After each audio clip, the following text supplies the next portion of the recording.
I need you to understand something that's happening right now, in real time, that most people are completely missing. And I'm not talking about some conspiracy theory or fear-mongering clickbait.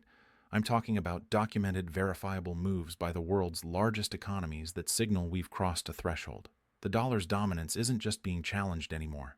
It's being systematically dismantled, piece by piece, and we're watching the endgame play out. Let me paint you a picture of what's actually happening behind the scenes. While most Americans are worried about their grocery bills and gas prices, the world's central banks are making moves that would have been unthinkable just a few years ago. They're not just diversifying away from the dollar. They're building an entirely new financial architecture designed to function without it. The BRICS nations, Brazil, Russia, India, China, and South Africa, aren't just talking anymore. They've moved beyond rhetoric into concrete action. They're developing a blockchain-based payment system that bypasses SWIFT entirely. Think about what that means. SWIFT is the backbone of international dollar transactions. It's how the U.S. maintains its financial leverage over the global economy. And now, the countries representing nearly half the world's population are building a workaround. But here's where it gets really interesting. They're not just creating a digital payment rail. They're backing it with something tangible, something that's been money for 5,000 years. Gold. The BRICS nations have introduced what they're calling the unit, a gold-backed trade currency. Not a replacement for their domestic currencies, but a settlement mechanism for international trade. And this is crucial. It's designed specifically to reduce dependence on the dollar for cross-border transactions. Now, you might be thinking, okay, but the dollar's been the reserve currency since World War II. It's not going anywhere. And I get that skepticism. The dollar's dominance has seemed permanent for so long that most people can't imagine a world without it. But let me show you why this time is different. Central banks around the world have been on an unprecedented gold-buying spree. And I'm not talking about modest accumulation. I'm talking about the highest levels of gold purchases in modern history. These aren't retail investors or gold bugs. These are the world's most sophisticated financial institutions, the ones with access to information and analysis that you and I will never see. China's central bank has been adding to its gold reserves month after month. Russia has been doing the same, despite, or perhaps because of, Western sanctions. India, Turkey, Poland, Singapore, the list goes on. These countries are converting their dollar reserves into physical gold at a pace that should make every American pay attention. Why? Because they see what's coming. They understand that when you have a reserve currency, you have what's called exorbitant privilege. You can print money to pay your debts. You can run massive deficits without immediate consequences. You can sanction other countries and cut them off from the global financial system. But that privilege only lasts as long as everyone else is willing to play along. And increasingly, they're not. Let me tell you a story that perfectly illustrates this shift. In early 2022, after Russia invaded Ukraine, the United States and its allies froze Russia's dollar reserves. Hundreds of billions of dollars, just locked up, inaccessible. Now, you might think Russia deserved it, and that's a fair opinion. But here's what every other country in the world saw. The U.S. can weaponize your dollar holdings whenever it wants. Imagine you're China, sitting on over $1 trillion in U.S. Treasury bonds. You just watched the U.S. freeze another country's reserves over a geopolitical dispute. What's your logical response? You start diversifying. Fast. And that's exactly what's happening. But it's not just about geopolitics. There's a fundamental economic reality that's driving this shift, and it's something the mainstream financial media barely talks about. The dollar's value is based on confidence. Confidence that the U.S. government will honor its debts. Confidence that the dollar will maintain its purchasing power. Confidence that the system is stable. That confidence is eroding, and the evidence is everywhere if you know where to look. The U.S. national debt has exploded past $36 trillion. That's trillion with a T. The interest payments on that debt now exceed what we spend on defense. Think about that. We're paying more just to service our debt than we spend on our entire military. And those interest payments are going to keep growing because the debt keeps growing and interest rates, despite recent cuts, are still elevated compared to the last decade. Here's the math that should terrify every American. We're adding roughly $2 trillion to the national debt every year. That's not sustainable. It's not even close to sustainable. And the world knows it. So what happens when the world loses confidence in the dollar? Well, we're starting to find out. Countries start trading in their own currencies. China and Brazil are settling trade in yuan and reais. India and Russia are using rupees and rubles. Saudi Arabia, which has priced oil in dollars for nearly 50 years, is now open to accepting other currencies for oil sales. This is the petrodollar system unraveling in real time, and the petrodollar has been one of the main pillars supporting dollar dominance since the 1970s. When Nixon took us off the gold standard in 1971, the dollar became a pure fiat currency backed by nothing but faith. The deal with Saudi Arabia to price oil exclusively in dollars created artificial demand for the currency. Every country needed dollars to buy oil, which meant they needed to hold dollar reserves, which meant they bought U.S. Treasury bonds, which allowed us to run deficits without consequence. That system is breaking down, and when it fully breaks, the consequences for the average American are going to be severe. Let me explain what this means for you personally, because this isn't just some abstract economic theory. This is about your purchasing power, your savings, your retirement, your ability to maintain your standard of living. When the dollar loses its reserve currency status, and I'm not saying if anymore, I'm saying when, the demand for dollars will plummet. All those dollars that foreign countries have been holding in reserve will come flooding back into the U.S. economy. That's inflation on a scale we haven't seen since the Weimar Republic. Your savings, your paycheck, your fixed income, all of it will buy less and less. We got a taste of this recently, with inflation hitting 40-year highs. Prices for everything from eggs to electricity skyrocketed. But that was just a preview. That was inflation with the dollar still functioning as the reserve currency. Imagine what happens when that status is gone. Now, I know this sounds dire, and you might be wondering what you can actually do about it, because feeling helpless in the face of these massive economic forces is paralyzing. But here's the thing. While you can't control what central banks do or how governments manage their currencies, you can control how you protect yourself. And this is where I want to take a quick detour, because if you're sitting on $100,000 or more in retirement accounts, this is directly relevant to you. I've put together a comprehensive guide on how gold IRAs work, how you can get physical gold into your retirement account without triggering tax penalties or early withdrawal fees. It's completely free, and you'll find the link in the description below. It covers the mechanics, the custodians, the IRS rules, all of it. Because here's the reality. The same central banks that are buying gold by the ton understand something that most retail investors don't. Gold isn't just a hedge against inflation. It's a hedge against currency debasement and systemic instability. If that's relevant to your situation, definitely check out that guide. All right, back to what's happening with the dollar and why the endgame is accelerating faster than most people realize. There's a concept in economics called the Triffin dilemma, named after economist Robert Triffin, who predicted this exact scenario back in the 1960s. The dilemma is this. To be the world's reserve currency, you have to run persistent trade deficits so other countries can accumulate your currency. But running persistent trade deficits eventually undermines confidence in your currency. It's a built-in self-destruct mechanism. We've been living with this dilemma for decades, but we're now reaching the point where the contradictions can't be managed anymore. The deficits are too large. The debt is too high. The money printing is too excessive. And the rest of the world is saying, enough. Let me give you some specific numbers that illustrate just how precarious this situation has become. The Federal Reserve's balance sheet exploded from under $1 trillion before the 2008 financial crisis to nearly $9 trillion at its peak. That's $9 trillion created essentially out of thin air. And while they've reduced it somewhat, it's still sitting at over $7 trillion. Every dollar created dilutes the value of every other dollar in existence. It's basic supply and demand, and the world is watching this happen in real time. But here's what makes this moment different from previous periods of dollar weakness. In the past, there wasn't a viable alternative. The euro had its own problems. The yen was tied to a stagnant economy. The yuan wasn't freely convertible. So despite concerns about the dollar, everyone kept using it because there was no other option. That's changed. The infrastructure for a post-dollar world is being built right now. The BRICS payment system I mentioned earlier is just one piece. China's cross-border interbank payment system, CIPS, is another. It's a direct competitor to SWIFT, and it's growing rapidly.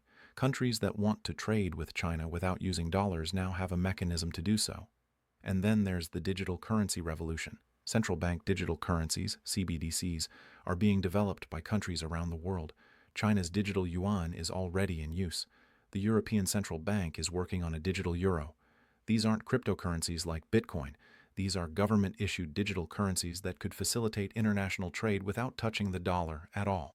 Now, let's talk about what this means for gold specifically, because gold is the ultimate beneficiary of dollar decline. And I want to be really clear about why. Gold has no counterparty risk. It's not someone else's liability.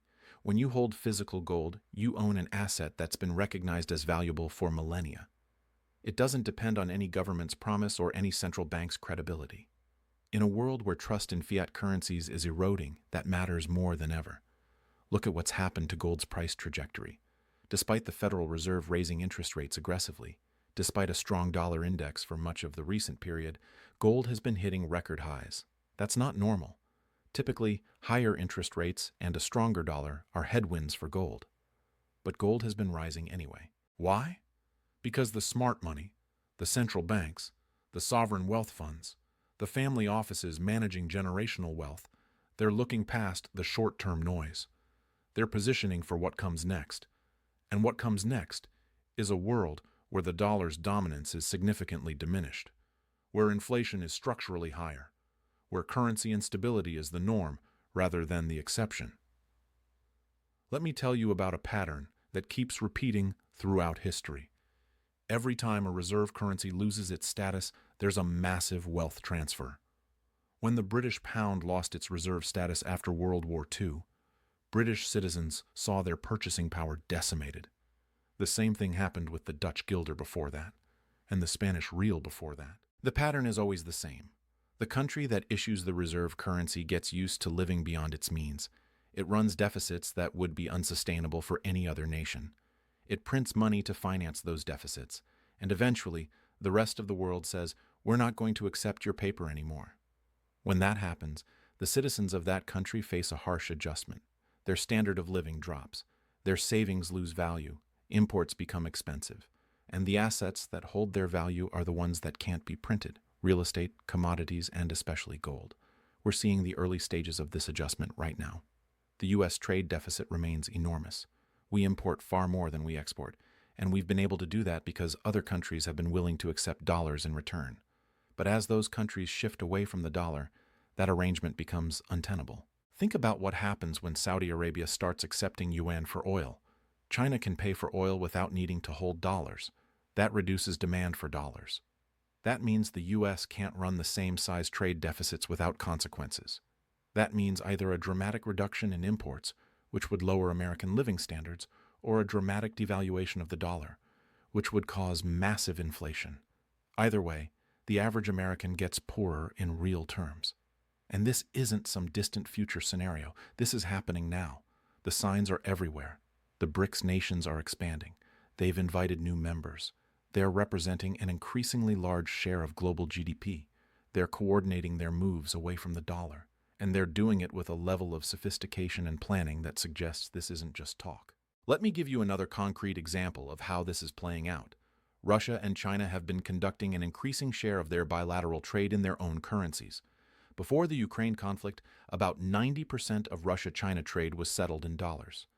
Now it's less than 20%. That's a massive shift in just a few years. And it's not just Russia and China.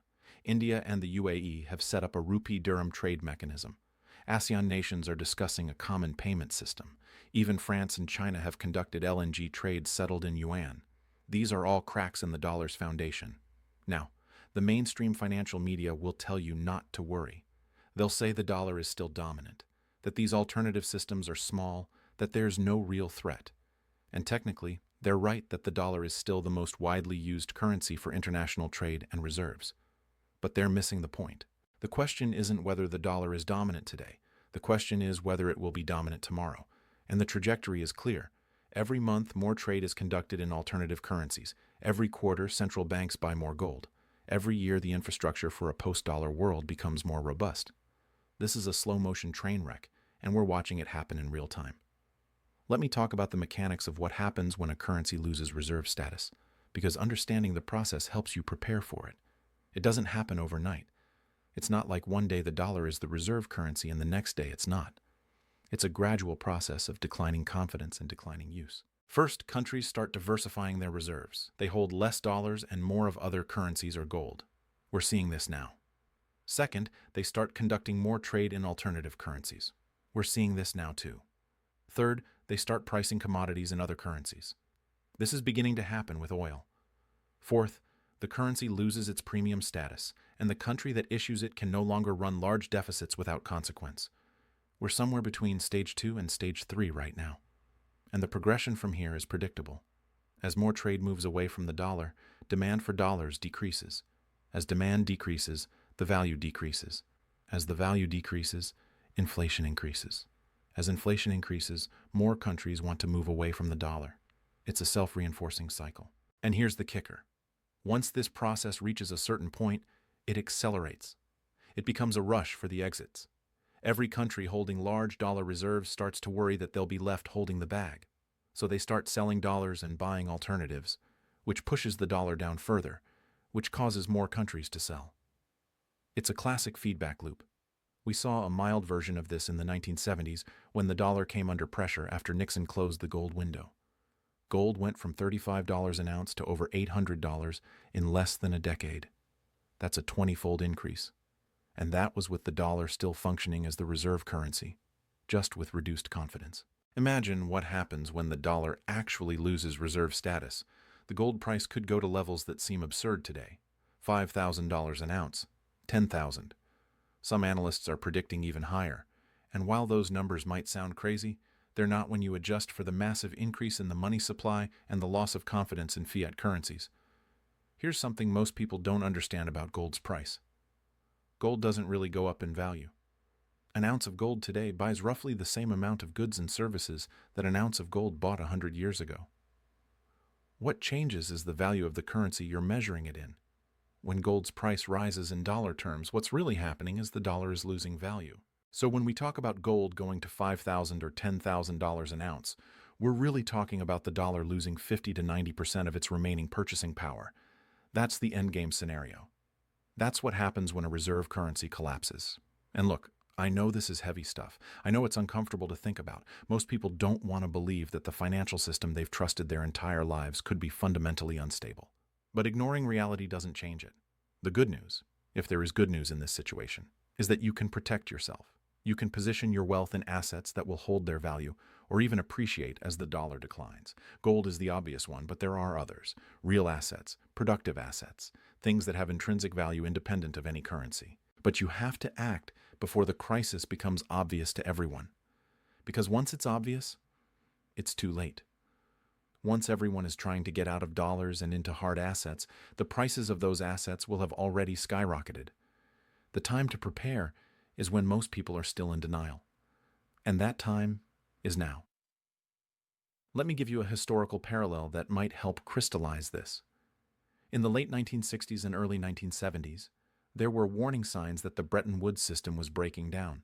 The U.S. was running deficits. Foreign central banks were starting to redeem dollars for gold. The gold window was under pressure, but most Americans weren't paying attention. They trusted that the government would figure it out. Then, in August 1971, Nixon closed the gold window. Overnight, the dollar became a pure fiat currency. And over the next decade, Americans watched their purchasing power evaporate. Inflation raged. The stock market stagnated. Real estate prices soared, but so did mortgage rates. It was a brutal period for anyone who wasn't prepared. The people who protected themselves were the ones who saw it coming and positioned accordingly. They bought gold when it was still $35 an ounce. They bought real assets. They got out of long-term bonds. And they preserved their wealth while everyone else got crushed. We're in a similar moment right now. The warning signs are flashing. The system is under stress. The alternatives to the dollar are being built. And most people are still not paying attention. But you are. You're watching this video, which means you're at least aware that something is wrong. The question is, what are you going to do about it? Because here's the reality. The end game for the dollar is going to play out whether you're prepared or not. The BRICS nations are going to continue building their alternative system. Central banks are going to keep buying gold. The U.S. debt is going to keep growing. The deficits are going to continue. And at some point, the dam is going to break. When it does, there will be winners and losers. The winners will be the people who positioned themselves in hard assets before the crisis became obvious. The losers will be the people who kept all their wealth in dollar-denominated assets, cash, bonds, money market funds, and watch their purchasing power disappear. I want you to be in the first group. I want you to be prepared, because what's coming is going to reshape the global financial system in ways we haven't seen in generations. And the decisions you make right now in this moment are going to determine whether you preserve your wealth or lose it. So here's what I want you to take away from this. The dollar's dominance is ending. Not might end, not could end, is ending. The process is underway. The infrastructure for a post-dollar world is being built. The world's largest economies are coordinating their exit from dollar dependence. And the timeline is shorter than most people think. Gold is the ultimate safe haven in this environment. It's what central banks are buying. It's what the smart money is accumulating. It's what has preserved wealth through every currency crisis in history. And it's what will preserve wealth through this one. The end game is here. The question is whether you're going to recognize it and act, or whether you're going to wait until it's too late. Because I promise you, when this becomes obvious to everyone, when the mainstream media is finally reporting on the dollar's collapse, when your neighbors are talking about it at barbecues, the opportunity to protect yourself will have already passed. The time to act is now, while gold is still accessible, while you can still move assets without restrictions, while there's still time to position yourself for what's coming. Because what's coming is the biggest wealth transfer in modern history, and you get to choose which side of that transfer you're on.